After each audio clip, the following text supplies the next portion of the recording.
bonjour à tous, auditeurs de Radio Cyclo. J'ai le plaisir d'avoir avec moi Yves Poulain. Bonjour Yves. Bonjour Jérôme, bonjour Radio Cyclo. Alors Yves, il est basé plutôt sur la côte atlantique. Moi, je suis sur la côte méditerranéenne. Yves a créé en 2018, vous le voyez derrière lui, une société qui s'appelle Hello Cabane et qui nous dit être le spécialiste de l'étape randonneur. Alors, c'est quoi Hello Cabane, Yves? Hello Cabane, c'est une cabane pour dormir à la nuitée quand on est en randonnée, que ce soit cyclo, pédestre, équestre. C'est né en 2018 quand je faisais de la randonnée en vélo, 2000 km en 3 semaines, en plutôt style baroudeur. Et moi, j'ai constaté qu'il y avait des zones blanches où on se retrouve coincé. Voilà. Et des gens baroudeurs comme moi, on dort dans un champ de maïs avec sa toile de tente. Mais tous les randonneurs un petit peu novices ou qui viennent avec leurs enfants ou les retraités avec leur vélo électrique et tout ça, ils choisissent un itinéraire où il y a déjà de l'hébergement. D'accord. Donc, tu dis qu'ils sont un petit peu coincés parce que c'est des gens qui aiment le vélo, qui sont pas des baroudeurs à dormir à la belle étoile dans un abri-butte, etc., comme toi, tu pourrais le faire. Et tu t'es dit, à ce moment-là, il y a quelque chose à faire, je vais tâcher d'y réfléchir. Oui, parce que alors, moi, ça s'est croisé c'est le constat en tant que randonneur, et ça s'est croisé avec mon expérience d'accompagnateur de développement économique pour des territoires ruraux. Et je me suis mis à la place des petites communes rurales de 400 000 habitants qui n'ont pas de camping, qui n'ont pas de moyens financiers et puis surtout pas de moyens humains, de se dire comment on peut attirer des randonneurs en leur proposant de l'étape à la nuitée, alors qu'on n'a pas de camping, alors qu'on n'a pas de personnel. Donc, moi, je me suis mis à leur place en me disant, voilà, il faut leur apporter une solution qui soit facile à installer. Alors, c'est comme ça que je l'ai faite. Elle arrive montée, on n'a pas besoin de fondation, et que ça soit robuste pour être dans des sites non surveillés en continu. Non surveillés, non protégés. C'est-à-dire que les gens arrivent, ils posent le vélo, ils font la nuitée, tu vas nous le raconter, et ensuite, ils repartent le lendemain. Donc, il faut quelque chose de solide. Solide pour pas qu'il y ait de gardien en continu. Voilà. D'accord. Et donc, du coup, aussitôt, j'ai réfléchi ça en me mettant dans la place de ces petites communes-là. Donc, faut que ça soit solide, très rapide d'entretien, parce qu'il est hors de question de payer du personnel 1 heure après chaque Après chaque départ, oui. Voilà, c'était mon objectif. Et puis tout de suite, j'ai dit voilà, on met une serrure à code, comme ça, le randonneur il peut arriver à n'importe quelle heure, ça lui donne une liberté d'arriver, et aux communes, pas d'astreinte de mettre un personnel entre 16h et 21h. Voilà. Et comme ça, les randonneurs, ils arrivent comme ils veulent. Donc, la gestion logistique, on va dire, est simplifiée. Alors, Hello Cabane, quelqu'un une mairie, ça peut être du tourisme agricole, un agriculteur qui veut mettre ça sur des bords de grandes voies de rando qu'on peut faire l'été. Donc, Hello Cabane, on va appeler la cabane. Donc, la cabane, elle fait quelle surface? Elle est en bois, évidemment. Donc, tu as dit pas besoin de fondation. Elle est solide, elle est en bois, donc chaude. Et elle fait quelle superficie, cette cabane? Alors, elle fait à peine 8 mètres carrés. Elle est en bois, elle est chaude de par le bois. Et en plus, elle est isolée. Parce que la moitié des randonneurs, ils circulent hors saison. Donc, du coup, en aile de saison, depuis avril jusqu'en novembre, le fait que ça soit isolé, ça permet de venir et d'être super bien accueilli. Et du coup, c'est même isolé contre la chaleur. L'été, quand il fait chaud, c'est super parce qu'on est protégé. Alors, c'est pas de la clim, mais ça atténue les choses. Donc, à l'intérieur, tout a été réfléchi avec un espace lit. Il y a une laiterie, il y a 3 couchages adultes. Aussitôt, il y a un petit coin repas. Alors, sorti du sac, on fait pas sa tambouille, c'est pas la cuisine. On sort les aspects du sac. Et puis, juste à côté, il y a une bagagerie où on rentre nos vélos. On peut mettre 3 vélos, les sacoches restant sur les vélos, et ça a plein d'avantages. Quand on arrive, c'est en train de flotter, hop, on ouvre la cabane, on rentre les vélos, on se dévêtit à l'intérieur. Et on est à l'abri. On est à l'abri. Si on veut prendre nos affaires, pas besoin de sortir dehors qui flottent, on les a sous la main. Pas besoin de défaire les sacoches. On gagne une demi-heure le soir en arrivant. C'est une demi-heure où on peut les festoyer, boire un coup quand on aura le droit de boire Avec les potes avec les potes qui sont dans l'autre cabane. Voilà. Et puis, le matin, eh ben, on n'a pas besoin de refaire les bagages. Donc, on gagne du temps à prendre le temps de visiter la commune. Et puis, c'est surtout qu'on repart avec ses vélos. Parce que les vélos, on les a eus sous la main. Et ça, c'est. Alors, on part avec les vélos parce qu'on les a sous la main. Ils ont été protégés du vol la nuit parce qu'ils étaient à côté. Et comme il y a l'électricité dans cette cabane, eh bien, les vélos assistance électrique, puisqu'on a de plus en plus de randonneurs en vélo assistance électrique, ont pu recharger pendant toute la nuit les batteries des vélos. C'est ça. Et cette idée-là, Jérôme, elle m'est venue pendant mes balades parce que j'ai rencontré des randonneurs. Ils dormaient avec leur vélo dans leur tente.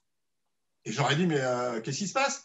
Et il y en a même qui m'ont dit, mais moi, quand je vais à l'hôtel, je monte mon vélo dans la chambre d'hôtel. Et en fait, moi, ce que j'ai pris conscience, c'est qu'en fait de compte, c'est que le vélo, ben, c'est tout le voyage. Si on se le fait piquer, c'est pas la valeur vénale du vélo, c'est le voyage qui est foutu. C'est le moyen de locomotion qui fait que on n'a plus rien pour continuer sa route. Voilà, c'est ça. Et c'est pour ça que j'ai constitué ça comme ça. Le couchage, le coin repas et la bagagerie où les vélos sont en sécurité, à l'abri, les affaires à portée de main. Et ça, c'est la seule cabane en France qui est comme ça. Alors aujourd'hui, toi, on parlait de petites communes, de camping éventuellement. On peut mettre ça à côté d'un stade parce qu'il y a les douches du stade. Enfin, on peut créer sa petite zone, d'accueil de randonneurs. Tu arrives à en construire combien par mois? Est-ce que tu as des clients sur toute la France du coup? Alors, pour l'instant, moi, je suis une start-up qui démarre. Donc, moi, j'aimerais bien avoir un programme et répondre par mois. Alors, on a deux artisans en Vendée qui sont en plan de charge, prêts à parer à ça. Donc, c'est opérationnel. C'est des artisans menuisiers qui travaillent avec du bois PVC. Donc, on est très respectueux de l'environnement. On a tout conçu comme ça. Aujourd'hui, il y a vraiment un écart à cause du Covid, où c'est complètement ambivalent. On a une demande d'usage qui ne fait qu'augmenter. La fréquentation de la Loire à vélo, plus de 34%. En Bretagne, plus 29%. Cette année, c'est parti pareil. Alors, si on lisse ça sur 10 ans, France Vélo Tourisme annonce qu'il y a eu une augmentation de la fréquentation de 10% tous les ans depuis 10 ans. Ça, c'est ce qu'on constate en termes de demande. Mais les campings avec le Covid, les communes aussi avec le Covid, ils sont très prudents. Évidemment. Et ils sont encore avec cette clientèle baroudeur qui se débrouille avec la tente. Et donc, si on veut des étapes tous les 20 km de quelque chose de confortable, en dur, en sécurité, il y a un message à transmettre partout en France au niveau des campings, mais répondez à notre demande à la nuitée, parce que on en veut et on n'en trouve pas. Et c'est ça qui se passe dans les campings souvent, c'est qu'ils ont par exemple des mobil-homes. Oui, alors les mobil-homes, on les loue notamment en saison, à la semaine, et il y a peu de choses, en tout cas en dur, pour arriver ce soir 18h, 19h, et puis pour repartir demain matin. Tout à fait. Et tu as la même expérience que moi. Certainement. Moi, j'étais des fois dans des campings où ils flottaient à saut. J'avais envie de me mettre à l'abri. Je leur dis, mais je vous loue le mobil-home. Et ils me répondaient, bah, OK, pour payer le ménage du mobil-home, vous payez de nuit. Vous restez qu'une, mais vous payez de nuit. Et donc, ça montre bien qu'il y a un potentiel de clients qui sont prêts à ça, qui veulent du confort, de la sécurité, d'être isolés, intimes, et pas sous la toile, hein, pas les moustiques, voilà, bien confortable. Et prêt à payer. Prêt à payer parce qu'ils veulent du confort. ça, je vais dire que c'est le bon compromis pour les gens qui pourraient faire cet accueil. C'est le bon compromis, donc bon compromis économique, et donc bon compromis économique aussi pour les randonneurs qui trouveraient finalement, plus il y aura de Hello Cabane sur la route, qui trouveraient de quoi stopper tous les 20 km, 25, 30, enfin par rapport à son rythme. Il y a la Vélo française qui commence à avoir compris ça. La Vélo française qui part de La Rochelle, qui monte à Ouistreham et qui s'équipe, c'est un itinéraire nouveau et qui a besoin de conquérir avec de la clientèle familiale et qui justement cherche cette qualité-là. Et quand on voit tout le schéma d'itinéraire qui se développe, il y a du potentiel Alors, il y a forcément du potentiel. Alors, toi, tu dis, bon, c'est un peu compliqué. Évidemment, tout est compliqué en ce moment. Évidemment, pour les campings, pour les restaurants, pour les hôtels, pour les communes, enfin, pour tout le monde, pour les gens qui veulent randonner un petit peu. Mais on a bon espoir, hein. Donc, on souhaite évidemment que tout ça se développe parce qu'on a besoin, quand on part un petit peu à l'aventure sans trop être à l'aventure quand même, on a besoin d'avoir des endroits où on peut se poser. Et je trouve, c'est pour ça qu'on a fait cette interview, je trouve que Hello Cabane, eh bien, c'est, comme je le disais précédemment, c'est le bon compromis pour tout ça. Donc, toi, tu prends ton bâton de pèlerin et puis tu t'en vas voir les villes, voir les offices du tourisme, voir les campings pour essayer de faire ton business. C'est ça. Et moi, mon objectif, ce qui me mène, hein, parce que moi j'ai 58 ans, j'aurais pu attendre la retraite gentiment dans mon emploi, puisque je pouvais complètement rester. Et puis j'ai quitté mon emploi pour créer ça. Moi, mon objectif, c'est en gros d'apporter une solution pour que tout le monde puisse randonner et partout. Et que ça rééquilibre les retombées économiques sur les territoires. Parce qu'il y a des retombées économiques très, très importantes et c'est inégalement réparti. Tout va sur les grands itinéraires qui sont déjà équipés et tous les petits itinéraires qui ne sont pas encore équipés, ils ne voient pas encore les randonneurs. En fait, qui de l'œuf ou de la poule, c'est exactement ça. Oui, et ça amènerait effectivement avec un investissement, un petit investissement évidemment, à la commune, au territoire, évidemment, ça amènerait énormément de passages, puisqu'il y a tellement de territoires à découvrir à vélo que, effectivement, à un moment donné, quand ça sera hyper bien équipé et on est sur la bonne voie, les gens n'auront plus qu'à prendre leur vélo, partir à l'aventure, s'arrêter où on peut s'arrêter, au chaud, le vélo abrité. C'est le résumé de tout ce qu'on a dit, Yves. C'est ça. Et puis c'est très complémentaire de ce qui existe déjà et ça met en valeur l'existant. Il y a des campings, mais peut-être éloignés. Entre les deux, il y a des gîtes, il y a des chambres d'hôtes, et puis il y a peut-être des zones blanches qui font la rupture.